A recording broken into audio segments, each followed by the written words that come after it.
Okay, let's work on this one. It's a little bit trickier. So we start with the top, and we need to factor 4x squared plus 4x plus 1. I notice that the beginning term, 4x squared, is a perfect square. I also notice that the last term of 1 is a perfect square.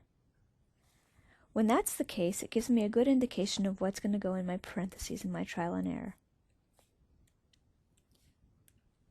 Okay, so I'm factoring first this 4x squared plus 4x plus 1. What I'm going to put in the first slot of each set of parentheses is the square root of this first guy, which is 2x. And once again, since my last term is a perfect square, it's a good indication that I'm going to put its square root, which is 1, in the first and in the last slots of each set of parentheses. Okay, so now I just join them with a plus sign, since we have plus and plus in our original quadratic. Okay, so we'll deal with the denominator in a second.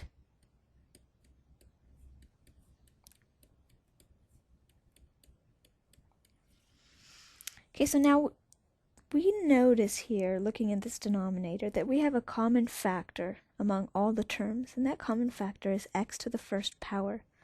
So we're going to factor that out.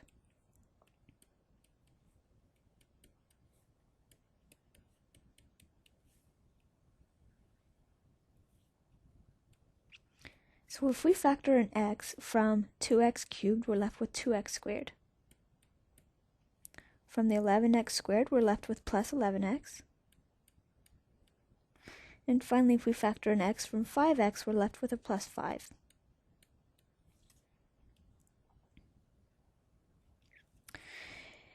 Next, we need to work on this quadratic that remains inside these parentheses. Okay, so let's just put down the 2x plus 1 times 2x plus 1.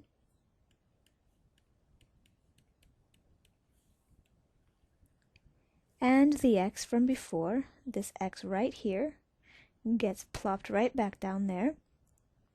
And now we need to factor this quadratic of 2x squared plus 11x plus 5. So we'll put our set of parentheses.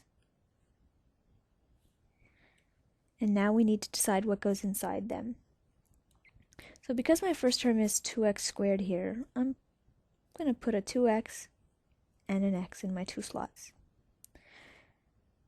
Next, since I have a plus here and a plus here, I'm going to put a plus in my slots. Because of this 5, I know that the product of my last terms need to be 5.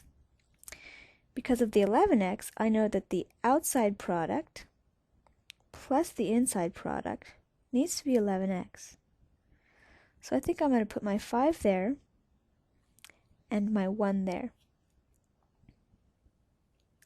If we FOIL this out in our head, we find we have 2x times x, that gives us our 2x squared,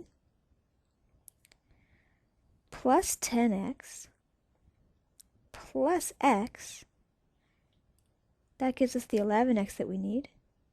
And finally, plus 1 times 5 gives us the plus 5 we need. Okay, so 2x plus 1 times x plus 5 is the correct factorization of 2x squared plus 11x plus 5.